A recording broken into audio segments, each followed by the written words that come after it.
What's going on, YouTube? It's your boy Young Kerr back with another banger. So, since the midway of the season is coming up and we have teams pushing for playoff spots, a lot of teams are going to be in trade rumor talks, a lot of teams are going to be tanking and other things. So, for me personally, I thought this was a super dope video idea. I'm actually really excited about this one. I was thinking about it, and I have a lot of people that are like Houston Rocket fans. A lot of my subscribers are like Kings fans, Oklahoma City Thunder fans, and like they never get any love. So today you're gonna hear me talk about each NBA team for 1 minute. And this is gonna be a long one, so stick around with me, hit that like, sub, all that good stuff. So the reason why I had this idea for this video is partially because of that, but also because midway season point, a lot of these landscapes of these teams are going to be changing a lot. So it will be cool to like do one now and then do one at the end of the season and then see the difference between the two. But that's just me rambling. So let's get into the video. I have a timer, so if you see me looking to the left, it's because I'm timing myself so I don't go overboard or anything. But let's go. First up, Cleveland Cavaliers. All right, so the one thing that I do want to say about the Cleveland Cavaliers is in the beginning of the season, I took the Cleveland Cavaliers to be not even in playoff contention, and right now they're sitting in the third seed, 2 games behind the Bulls and the Miami Heat. So that was something for me that I didn't really think about, that they were going to be nearly as good as they are. Players like Markkanen, Okoro, C.D. Osman, Kevin Love, like I think the role players have really been the biggest story of the team. I was extremely wrong about Evan Mobley, and like he's definitely in Rookie of the Year contention. And to all my Cleveland Cavaliers fans, I do apologize because you guys have been everything I didn't expect and more. Third place in the Eastern Conference, only 20 losses on the season. Ricky Rubio goes down with an ACL tear, and you guys are still in playoff contention. So one other thing I did want to mention about the Cavs is Garland is definitely turning into like a superstar talent, and Jared Allen is inconsistent, but I do think he's top 10 big in the league. Next, we have the Sacramento Kings. So this organization is weird for me because the owner is a billionaire and he doesn't want to spend money and he gets worried about going into debt and all these different things. And like for me, it's like you want to have a basketball team and you want to own a basketball team and you want to have a successful franchise, then I don't understand why you're not willing to put the money in. He gets these players like for 3 years, and then once they're off their rookie contract, he just goes. Like they have the lowest salary in the league.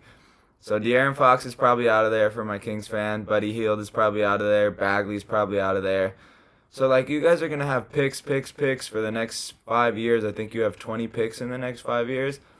You'll be decent. You'll never build on anything because you never re-sign your players past their rookie contracts. You have no veterans on your team that are any good. So for me, I think they just are going to blow it up again, and this Kings team is going to stay the same until they get a new owner or somebody comes in and says, I'm willing to spend money on this team. Next, we have that organization definitely frustrates me a lot.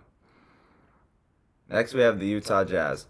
So this is another organization that I like to talk about a lot. You have Donovan Mitchell, who's obviously, I think everybody would admit now that he's a superstar. I think that he should have been an all-star starter over Wiggins. We can have that conversation another day. That was crazy. Gobert, top 7, maybe some people would say top 5 center in the league. He's a 15-15 guy. So the thing for me with the Utah Jazz is with the team that they have right now, they're always going to be around that 2nd to 4 seed. They could be a 1 seed again. They were a 1 seed a couple years ago. They're 8 games back right now, and Donovan's hurt for the next 2 weeks. But my thing is like, do you keep the team that you have now, or do you make a push? If it was me and I was running the organization, I would probably trade Joe Ingles and Conley and try to get one more star along with Bogdanovich, Donovan Mitchell, Clarkson, and Rudy Gobert. Because this team is not championship ready, and we've seen that in the playoffs. Like I do think that this personally is one of my favorite ball clubs to watch. I love the coach. I love everything that he does in his system. But like, how far can you go in that? And that's my thing with the Utah Jazz. Like, you're gonna make the 4 seed, top 3 seed. You'll win in the first round. You'll lose in the second round, and that's just been the reoccurring thing throughout Donovan Mitchell's career. And I don't think Mitchell's a problem whatsoever, but I do think they kind of move on from Ingles and Conley. Maybe actually Conley has the best plus minus in the league. Maybe keep Conley, try to use Ingles, maybe move a bench player, get some capital.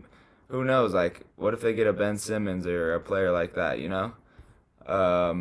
Yeah. So that team is a little bit confusing for me, but that's the thing. It's a top tier team that underperforms in the playoffs, and that's been like a reoccurring thing for me in the playoffs.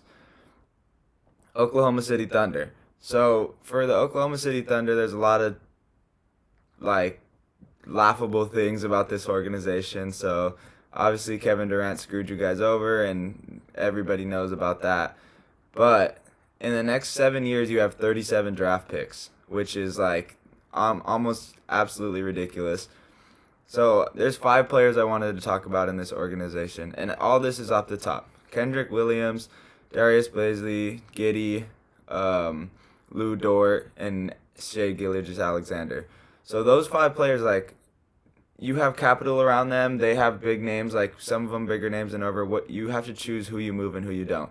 Personally, I'd probably move Kenrich and Bazley, try to get more draft capital, maybe bring in a superstar there, because this team is sitting at last right now, tied for last with the Houston Rockets in the Western Conference. So obviously you're not going to make a push this year, but you still have like I think 8 players on their rookie contract. So if you want to go out and get a superstar, do it. I personally wouldn't. 5 years from now, this team is perfectly fine. 5 years from now, this team will be top 5 in the Western Conference, and we'll be saying like, wow, they got another Kevin Durant. Obviously, there's not another Kevin Durant, but wow, this team got another MVP caliber player. You know what I mean? Because they've done that in the past. They drafted 3 MVPs. They just need to let their players develop a little bit more, because that's what we saw happen with Oklahoma City Thunder, and that's why it's blown up right now. But their GM is extremely impressive. San Antonio Spurs. Like I said, this is going to be a short one about the Spurs. We talked about this the other day. Greg Popovich-led teams will never tank, and that's a problem because right now they're sitting at the 12 seed, and they're like 2 games back from the 10 seed, so they could push for a play-in spot. But to me, I want to see Greg Popovich go out and win another championship and then retire. I don't want him to have these middle ground teams. He has DeJounte Murray, who's like all-star level, maybe at best. Kendall Johnson, Jakob Poeltl, who's definitely, I think, in my opinion, he's probably the most underrated center in the whole entire league. But to me personally, it's just like you keep having these guys on your team that are all-star or below average, and it doesn't matter who you have on your team. Like, you could have superstars, and you could have nobody. Greg Popovich is always going to coach his team never to tank. A Greg Popovich team will never tank and tank for picks or whatever. Let's say they want to get the first pick. Like, that's just something that's not in Greg Popovich DNA, and for that reason, I feel like the San Antonio Spurs are going to be a middle-pack team for the next couple of years. Ooh, Portland Trailblazers. Okay, I've been saying this for a while. That backcourt between the Portland Trailblazers might need to be blown up. There's a lot of speculations that McCollum might go here, Dame might go here.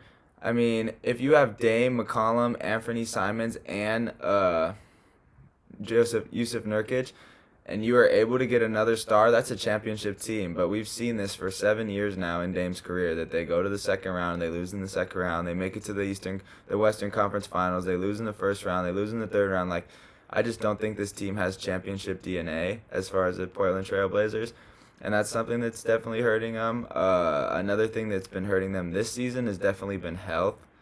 Right now they sit in 10th, so they're only 3 games behind the Lakers, which is pretty impressive for how unhealthy they've been. And like, Nurkic gets healthy and then Dame goes down. Dame goes down and then CJ McCollum goes down, you know.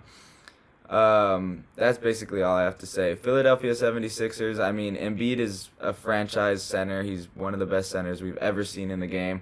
Right now, the Philadelphia 76ers sit in 5th and tied for the Brooklyn Nets, so they're only 2 games back from first place. The whole Ben Simmons thing, he's a complete you-know-what. He needs to get traded. I don't know what they do and where they move forward, but I do think that there's a lot to be happy for Sixers fans. Embiid is a complete superstar. New Orleans Pelicans. So you have a lot of pieces that you can move with this organization. They've obviously been struggling. They're not even in playoff contention. A lot of people say that the Pelicans organization feel like they can push for a play-in spot. They're 5 games out right now, but I mean, a playing spot to me doesn't mean anything. Like, do you want to be like the Indiana Pacers every year and just make a playing spot and then be happy with that? Because to me personally, that's not like a huge goal on my list or anything like that. Like, you're pushing for a championship, and with this roster, it's not going to happen. You have a lot of movable pieces with this roster. I mean, you got rid of Lonzo already. You got rid of Drew Holiday. I feel like Josh Hart is the next piece that's going to go.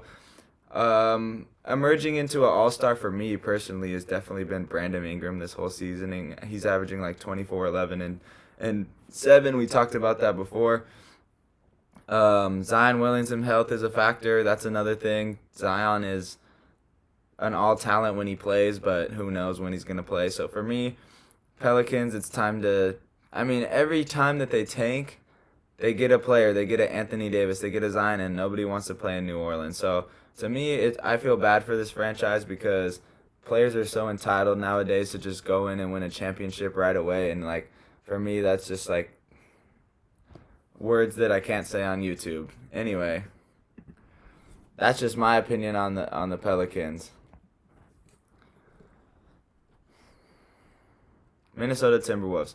So this is a super interesting team. Honestly, this has been one of my favorite teams to watch this whole entire year. Right now, they're one game back from the 7th seed, so they're 8th seed. They're ahead of the Lakers right now. You have Towns, you have D'Lo, and you have Edwards, and then you have a bunch of good role players. You have Noel, you have the center out at LSU, who I really like, and then the bench is extremely just sweats, like Patrick Beverley, people that will dive on the floor, do a lot for your organization. So this team, to me, can push for a playoff spot, and they play the Suns or the Warriors in the first round. I could see them getting a few games, maybe 1 or 2. It's going to be interesting what they do in the offseason because they don't really have too many trading pieces. If it was me and I was looking at the team, I would get rid of D'Angelo Russell. I would move on from a guy like that. Have Anthony Edwards be your main ball handler, bringing the ball up the court or off screens. Try to go get like another small forward to pair along with Towns, but I will say Towns has been extremely incredible this year, especially everything that he has gone through, and the Timberwolves are definitely one of my favorite teams to watch in the whole entire league. Brooklyn Nets. So, like I said, Brooklyn Nets, when they're on the floor, everybody's healthy. They have the most talent in the league. I've been saying this all year. Like, right now they're tied for 4th or 5th with the Philadelphia 76ers, but Kevin Durant's out. Kyrie Irving's out and Harden's out. Kyrie can only play away games. Harden's hurt every other game. Durant has a reoccurring Achilles injury.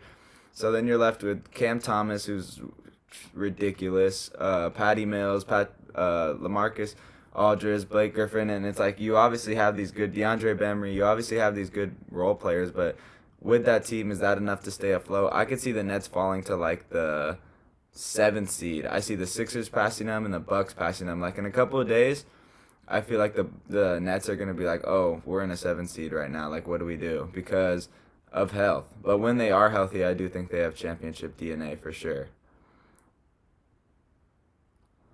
Phoenix Suns. There's not a lot for me to say about this team. I mean, they have been exceeding everybody's expectation. Last year, I think there was a Twitter poll, and like 79% of people said that the Phoenix Suns was a fluke and that they were a fluke. And I went on for the record and said I don't think that they are a fluke. They have championship DNA, and we've been seeing that this year.